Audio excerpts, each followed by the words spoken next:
ഷിയാസ് കരീമും അനുമോൾ ഇപ്പോൾ വലിയൊരു കോൺട്രവേഴ്സിയിൽ പെട്ടിരിക്കുകയാണ്. അതായത് ഇതേപോലെ ഒരു ഫംഗ്ഷന് പോകുന്ന സമയത്ത് അനുമോൾ ഫുഡ് എടുത്തുകൊണ്ടിരിക്കുന്ന സമയത്ത് ബീഫ് വേണമെന്ന് ചോദിക്കുന്ന സമയത്ത് വെയിറ്ററിനോട് ബീഫ് വേണ്ടാന്ന് പറയുന്നുണ്ട്. അപ്പോൾ ഷിയാസ് ഇടയ്ക്ക് മറ്റേ അനുമോളോട് പറഞ്ഞു അതെന്താ നീ ബീഫ് കഴിക്കാത്ത, ഡയറ്റിലാണോ എന്ന് ചോദിക്കുന്നുണ്ട്. ഡയറ്റിലാണോ നീ ബി ജെ പിക്കാരിയാണോ എന്ന് ചോദിക്കുന്നുണ്ട്. ഇത് ബി ജെ പി സപ്പോർട്ടേഴ്സിനെയൊക്കെ നല്ല രീതിയിൽ അത് ഹേർട്ട് ചെയ്തിട്ടുണ്ട്. അവർ നല്ല രീതിയിൽ ഷിയാസിനെ എടുത്തിട്ട് അങ്ങോട്ട് എയറിലാക്കിയിട്ടുണ്ട്. ഇപ്പം നല്ലൊരു കോൺട്രവേഴ്സി ടൈപ്പായിട്ട് ഇത് ഭയങ്കര ഒരു കാസ്റ്റ് ബേസ്ഡ് ആയിട്ടുള്ള ഒരു ഇതായിട്ടും ഇവർ മാറ്റിയിരിക്കുകയാണ്. അത് ആ ടൈപ്പ് അത് വേണ്ടാത്ത വള്ളി കയറി പിടിച്ചതുപോലെ ആയിപ്പോയി ഷിയാസ് കാണിച്ചത്. അതായത് വഴി കൂടെ പോകുന്ന വള്ളി തോട്ടിയിട്ട് പിടിച്ച അവസ്ഥയായിപ്പോയി ഷിയാസിൻ്റെ. എന്ന് വെച്ചാൽ ഷിയാസ് ഇപ്പം നല്ല രീതിയിൽ എയറിലാണ്. എന്തായാലും ആ വീഡിയോ നമുക്ക് ഫുള്ളായിട്ടൊന്ന് കാണാം ഫസ്റ്റ്.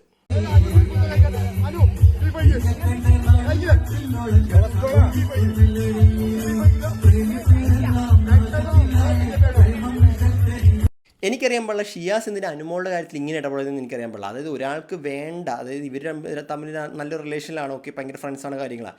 ഇപ്പോൾ ഒരാൾക്ക് വേണ്ട എന്ന് പറയുന്ന കാര്യത്തിൽ ഓക്കെ വേണ്ട, നിനക്ക് എന്താണ് ഏതാണെന്ന് ചിലവർക്ക് ബീഫ് ഇഷ്ടമായിരിക്കില്ല. കേരളത്തിൽ ജീവിക്കുന്നവരെല്ലാവരും ബീഫ് കഴിക്കണമെന്ന് നിർബന്ധം ഉണ്ടെന്ന് പറയുന്നത് അത് ശരിക്കും പറഞ്ഞൊരു മണ്ടത്തരമാണ്. അത് എല്ലാവർക്കും ബീഫ് ഇഷ്ടമായിക്കോളണമെന്നില്ല. അതായത് ചിലവർക്ക് ബീഫ് ഇഷ്ടമായിരിക്കും, ചിലവർക്ക് ബീഫ് ഇഷ്ടമല്ലായിരിക്കും. എന്ന് വെച്ചാൽ എല്ലാവരും ഫോഴ്സ് ചെയ്ത്, ഇപ്പോൾ അനുമോൾ ബീഫ് തിന്ന ഒരാളാണെങ്കിൽ തന്നെ ചിലപ്പോൾ ആ ദിവസം ബീഫ് കഴിക്കാൻ തോന്നിയില്ലെങ്കിൽ പുള്ളിക്കാരിക്ക് വേണ്ടാന്ന് വെച്ചൂടെ. അപ്പം തന്നെ ബി ജെ പി സപ്പോർട്ടർ എന്ന് പറഞ്ഞ ആ ഒരു ഇത് പറഞ്ഞപ്പോഴത്തേക്കും എല്ലാവർക്കും അതായത് ഈ നോർത്തിലുള്ള എല്ലാവരും കൊണ്ടിട്ടുണ്ട്. അവരിപ്പോൾ ഇത് കാസ്റ്റ് ബേസ്ഡ് ആയിട്ട് എടുത്തിട്ടുണ്ട്. എന്തായാലും ആ പോസ്റ്റ് ഞാൻ ഒന്ന് കാണിക്കാം. ആ പോസ്റ്റിനകത്ത് ഇതിനകത്ത് എഴുതിയിരിക്കുന്നത് വെച്ച് കഴിഞ്ഞാൽ Shiyas Kareem Malayalam T V celebrating forcing a Hindu woman. പ്രത്യേകിച്ച് അനുമോളുടെ പേരല്ല ഇതിനകത്ത് മെൻഷൻ ചെയ്തിരിക്കുന്നത്. അത് പ്രത്യേകം പറഞ്ഞിരിക്കും forcing a Hindu woman to eat beef. ഇതിനകത്ത് പ്രത്യേകം എടുത്ത് പറഞ്ഞിരിക്കുന്നത് വെച്ചാൽ Hindu woman to eat beef എന്നാണ് വ്യക്തമായി വെണ്ടക്കക്ഷത്തിൽ എഴുതി വെച്ചിരിക്കുന്നത്. അത് അനുമോളുടെ പേര് പോലും ഇതിനകത്ത് മെൻഷൻ ചെയ്തിട്ടില്ല. അതായത് ഓൾറെഡി നിങ്ങൾക്കറിയാം മറ്റേ കേരള സ്റ്റോറി 2 എന്ന് പറഞ്ഞ പടത്തിൻ്റെ അകത്ത് നമ്മൾ കേരളക്കാർ മറ്റേ ഇതേപോലെ ഒരു ബീഫ് വായി കുത്തി കയറ്റി വെക്കുന്ന ഒരു സീൻ നിങ്ങളെല്ലാം കണ്ടാണല്ലോ. അത് ഭയങ്കര കോൺട്രവേഴ്സി ആയ സീനുമാണ്. ഇപ്പോൾ ആ സീനിനെ സപ്പോർട്ട് ചെയ്യുന്ന ടൈപ്പ് ഇതായിപ്പോയി ഇത്. അതൊരു മുസ്ലിം യുവാവ് ഒരു ഹിന്ദു പെണ്ണിന് ഇതേപോലെ ബീഫ് ഫോഴ്സ് ചെയ്യിപ്പിക്കുന്നു. ആ രീതിയിലുള്ള സ്റ്റേറ്റ്മെൻറ്റാണ് ഈ ഒരു ന്യൂസ് ചാനലിൽ ഇതിനകത്ത് വന്നിരിക്കുന്നത്. അത് പ്രോപ്പറായിട്ടൊരു വർഗീയത സൃഷ്ടിക്കുന്ന പോലത്തെ ഇതായിപ്പോയി. അത് വേണ്ടാത്ത വള്ളിയായിപ്പോയി ഈ സമയത്തൊക്കെ. അത് ഇന്നത്തെ ചോദിക്കുന്നുണ്ട്, താമര വിരിയുമോ, കേരളത്തിൽ താമര വിരിയുമോ എന്നൊക്കെ ഷിയാസിനോട് ചോദിക്കുന്നു. അതിനൊക്കെ റിപ്ലൈ പറയുന്നുണ്ട്. ഇതിൻ്റെയൊക്കെ ഒരു റിപ്ലൈ കേട്ടതിന് ശേഷമാണ് ഷിയാസിന് ഇങ്ങനെ ഒരു എയറിൽ കയറ്റാനുള്ളൊരു ഇത് കണ്ടത്. എന്തായാലും ആ വീഡിയോയും കൂടെ നമുക്കൊന്ന് കാണാം. ഒരൊറ്റ കാര്യം പറയാനുള്ളത്, ബീഫ് എന്ന് പറഞ്ഞ പ്രശ്നം ഉണ്ടാക്കിയാരാണ് ഉള്ള ബി ജെ പിക്കാരാണ്. ശരിയാ, ഓക്കെ ബി ജെ പിക്കാരാ. പക്ഷേ ഈ ബി ജെ പിക്കാരുടെ പേര് ഇപ്പോൾ ഷിയാസ് വെറുതെ വലിച്ചിട്ടതല്ലേ. അതായത് ഈ പ്രശ്നത്തിൻ്റെ തുടക്കം എന്തുകൊണ്ടാണ്? ഇപ്പോൾ ഈ ഷിയാസും അനുമോളും തമ്മിലുള്ള ചർച്ചാ വിഷയം വന്നത് എന്തുകൊണ്ടാണ്? അത് ഷിയാസ് അല്ലേ ഈ ബി ജെ പിയുടെ പേരെടുത്തിട്ടത്. അനുമോളോട് ഞാൻ ബീഫ് കഴിക്കാൻ പറഞ്ഞു.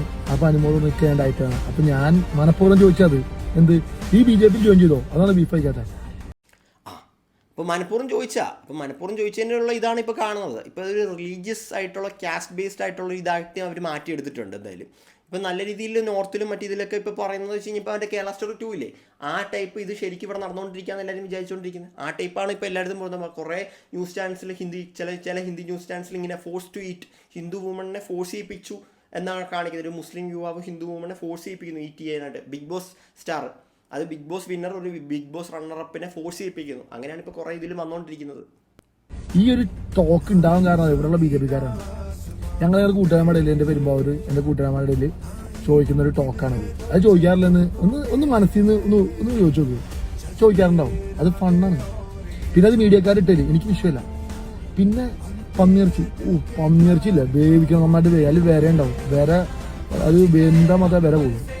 നല്ല കപ്പ് ഇട്ടിട്ട് പന്നി ഒലത്തി കഴിച്ചല്ല അടിപൊളിയാവും. നമ്മൾ പഠിച്ച കിതാബിലത് കഴിക്കാൻ പാടില്ലാന്ന് ഖുറാനിലുള്ളത് കൊണ്ടാണ്. അല്ലെങ്കിൽ ഞാനത് കഴിക്കാനാ, എന്നെ പിടിച്ച് കഴിക്കാത്ത എല്ലാ സാധനം ഞാൻ തിന്നുന്ന ആളാണ്. ഇങ്ങേര് ശരിക്കൊരു മണ്ടനാട്ടോ, ഉള്ള കാര്യം പറയാലോ. അതായത് ഇങ്ങേര് പറയുന്നത് പന്നിയിറച്ചി നല്ല അടിപൊളിയാണ്, ഇതേപോലെ നല്ല രീതിയിൽ വേവിച്ചെടുത്ത് കഴിഞ്ഞാൽ നല്ല രീതിയിൽ ടേസ്റ്റ് ഉണ്ടാവുന്നതാണ്. പക്ഷേ പുള്ളിക്കാരൻ കഴിച്ചിട്ടില്ല. പിന്നെ എങ്ങനെ പുള്ളിക്കാരൻ ഈ ടേസ്റ്റ് മനസ്സിലാവുന്നത്? അപ്പോൾ പുള്ളിക്കാരൻ പറയുന്നത് വെച്ച് കഴിഞ്ഞാൽ പുള്ളിക്കാരൻ്റെ ഖുറാനിൽ ഇതേപോലെ പറഞ്ഞിട്ടുണ്ട്, പന്നി കഴിക്കുന്ന ഹറാമാണെന്നോ അങ്ങനെ എന്തോ പറഞ്ഞിട്ടുണ്ട്. പുള്ളിക്കാരൻ്റെ കുതാബിൽ അങ്ങനെ പറഞ്ഞിട്ടുണ്ട്, അങ്ങനെ കഴിക്കാൻ പാടില്ലെന്ന് പറഞ്ഞതുകൊണ്ട് പുള്ളിക്കാരൻ കഴിക്കുന്നില്ല. അത് പുള്ളിക്കാരൻ്റെ വിശ്വാസം. ഇതേപോലെ അവർക്കും ഹിന്ദുക്കൾക്കും ഇതേപോലെ എന്തെങ്കിലും കാണും, അത് അവരുടെ വിശ്വാസം. അപ്പോൾ ഇത് അങ്ങനെ അപ്പോൾ ഷിയാസിൻ്റെ അടുത്ത് ഇതേപോലെ ഫോഴ്സ് ചെയ്യിപ്പിക്കുകയാണെങ്കിൽ എങ്ങനെ ഉണ്ടാവും? അത് ഷിയാസ് ഇപ്പോൾ അനുമോക്ക് വേണ്ട ബീഫ് വേണ്ടാന്ന് പറഞ്ഞു, ഓക്കെ സമ്മതിച്ചു. അനുമോൾ ബീഫ് കഴിക്കാത്ത ഒരാളല്ല. ബീഫ് ഇതേപോലെ നമ്മുടെ ആദില നൂറ മറ്റൊരു പുള്ളിക്കാരുടെ ഗസ്റ്റായിട്ട് വന്ന സമയത്ത് അനുമോളാണ് ബീഫ് വിളമ്പി കൊടുത്തത്. ആദില നൂറയ്ക്കും ബീഫ് വിളമ്പി കൊടുത്തത്, ബീഫും കപ്പയും വിളമ്പി കൊടുക്കുന്നത്. അപ്പോൾ ഒരാൾക്ക് ആ ദിവസം ബീഫ് വേണ്ടെങ്കിൽ അയാളെ ഫോഴ്സ് ചെയ്യിപ്പിക്കേണ്ട ആവശ്യമില്ല. അതിൻ്റെ ഇടയ്ക്ക് ഈ BJP ഇവരുടെ ഈ ആ റിലീജിയസ് ടൈപ്പായിട്ടുള്ള ഇത് വന്നപ്പോഴത്തേക്കുമാണ് ഇവരും എടുത്തത് ഷിയാസ് കരീമിനെ എടുത്തിട്ട് അങ്ങോട്ട് എയറിൽ വിട്ടത്. ഒന്നാമത്തെ കാര്യം, അവരുടെ BJP സപ്പോർട്ടേഴ്സിൻ്റെ ഒക്കെ ബേസിക് എന്ന് വെച്ച് കഴിഞ്ഞാൽ അവർ മറ്റേ പശുവിനെ കാണുന്ന ഒരു ഗോമാതാവായിട്ടാണ് കാണുന്നത്. അപ്പോൾ അവർക്കതൊരു വലിയൊരു ഇതാണ്. അത് അവരുടെ പാർട്ടിയിലും അവരുടെ റിലീജിയസ് ടൈപ്പായിട്ട് ഈ ഗുജറാത്തിലൊക്കെ പശുക്കളെ ദൈവത്തെ പോലെയാണ് കാണുന്നത്. അത് മറ്റേ ഈ പഞ്ചാബികളും അവരൊക്കെ മറ്റേ പഞ്ചാബിലൊക്കെ ബീഫ് ബാനാന്ന് വെച്ചാൽ അവർ ഗോമാതാവായിട്ടാണ് കാണുന്നത്. അത് അവരുടെ വിശ്വാസം. ഷിയാസ് കരീമിൻ്റെ വിശ്വാസപ്രകാരം ഷിയാസ് കരീമിന് പന്നിനെ തിന്നൂടാ. അത് ഷിയാസ് കരീമിൻ്റെ മറ്റേ റിലീജിയൻ ബേസ്ഡ് ആയിട്ടുള്ള ഷിയാസ് കരീമിൻ്റെ വിശ്വാസം. അപ്പോൾ എല്ലാവരുടെയും റിലീജിയനെ അങ്ങോട്ടും ഇങ്ങോട്ടും റെസ്പെക്ട് ചെയ്താൽ പോരെ. അപ്പോൾ ഷിയാസ് കരീമിന് മറ്റേ പന്നിയെ തിന്നൂടാ, പക്ഷേ ഇവർക്ക് ഹിന്ദുക്കൾക്ക് ബീഫ് തിന്നണം. ആ ഒരു ഇത് വന്നപ്പോഴത്തേക്കാണ് ഇതെല്ലാം കൂടെ പൊട്ടി മുളക്കുന്നത്. അതായത് നോർത്തിൽ ഇവിടെ ബീഫ് കഴിക്കുന്ന ഹിന്ദുക്കളും ഉണ്ട്, ഇല്ലെന്നല്ല ഞാൻ പറയുന്നത്. അത് വിശ്വാസമുള്ളവർ കഴിച്ചോട്ടെ, അത് കഴിക്കേണ്ടവർ കഴിച്ചോട്ടെ, യാതൊരു കുഴപ്പമില്ല. അതിൻ്റെ ഇടയ്ക്ക് ഇതേപോലത്തെ മണ്ടത്തരങ്ങൾ കുത്തിക്കയറ്റി പറഞ്ഞ അവസാനം ഉള്ള വർഗീയത ഇല്ലാത്ത വർഗീയത ഇങ്ങനെ കുത്തിക്കയറ്റി വന്ന പോലെ ആയിപ്പോയി. അത് വഴി കൂടെ പോണ വള്ളി തോട്ടിയിട്ട് പിടിച്ച അവസ്ഥയാണ് ഷിയാസ് കരീമിൻ്റെ എന്ന് പറയുന്നത്. പിന്നെ കേസ് കോടതിയിൽ ക്രോഷൊക്കെ ചെയ്ത് പിന്നെ ഞാൻ കൊച്ചിനൊന്നും പിടിച്ചിട്ട് പണിയെടുത്തിട്ടില്ല കേട്ടോ. പിന്നെ ഇതുള്ള കാലം വരെയും ഈ കേസ് ഉണ്ടാവും, മനസ്സിലാക്കിയോ? അത് ആർക്ക് വേണം വരുന്നു പെണ്ണുങ്ങൾക്ക്. അതിൻ്റെ ഇടയ്ക്ക് എന്തിനാണ് ഷിയാസ് കരീമിൻ്റെ മറ്റേ കേസിൻ്റെ കാര്യം പറയുന്നത്? അതും ശരിക്കും പറഞ്ഞാൽ മറ്റേ ഒരു കേസുണ്ട്, ഒരു പീഡന കേസിൻ്റെ ഒരു കാര്യമുണ്ട്. അതിപ്പോൾ കേസ് മറ്റേ FIR മറ്റേ കോടതിയിൽ കേസ് നടന്നുകൊണ്ടിരിക്കുക. അതിൻ്റെ കാര്യം എന്തിനാണ് ഇപ്പോൾ എടുത്തിടാനുള്ള കാരണം? അതിൻ്റെ ഇടയ്ക്ക് വൈറ്റ് വാഷ് ചെയ്യാനുള്ള പരിപാടിയാണ്. കുഴപ്പമില്ല, ഒരു രീതിയിലും മാറ്റമില്ല, അത്രേ ഉള്ളൂ. ജയ് ചിഞ്ചോ, വന്ദേ മാതരം. ഞാൻ proud to say I am a Indian. ഇത് എൻ്റെ ഇന്ത്യയാണ്, എൻ്റെ ഇന്ത്യ, അത്രേ ഉള്ളൂ. ഞാൻ എപ്പോഴും പറയാം അത്. ഇനി എന്നെ സുഡാപ്പിയാക്കിയാലും കുഴപ്പമില്ല, എന്നെ ഇനി എന്താക്കിയാലും കുഴപ്പമില്ല. എനിക്ക് ഭയങ്കര സന്തോഷമുള്ളൂ, happy moment. She's my sister Anumol. ഞങ്ങൾ തമ്മിൽ ഹിന്ദു ക്രിസ്ത്യൻ മുസ്ലിം ഒന്നുമില്ല, ഞങ്ങൾ ഒത്തൊരുമയുണ്ട്. ഇവിടെ ഇനി എത്ര വലിയ സംഘീപരിവാരം ഒന്ന് മതവിഭജിക്കാൻ നോക്കിയാലും ഇനി എന്ത് വർഗീയത ഉണ്ടാക്കിയാലും നടക്കൂല. വിരിയും കേരളത്തിൽ താമര ഇതെവിടെ. ഇതിൽ കൂടുതൽ വേറെ എന്തെങ്കിലും വേണം BJPക്കാരെ മറ്റേ പ്രൊവോക്ക് ചെയ്യാനായിട്ട്? അതിപ്പോൾ ഒന്നാമത്തെ കാര്യം ഇലക്ഷനിലെ കാര്യങ്ങളും ബാക്കിയുള്ള കാര്യങ്ങളൊക്കെ ആയിട്ട് ഇവന്മാർ ഓൾറെഡി ഭയങ്കരമായിട്ട് ദേഷ്യത്തിൽ നിൽക്കുക.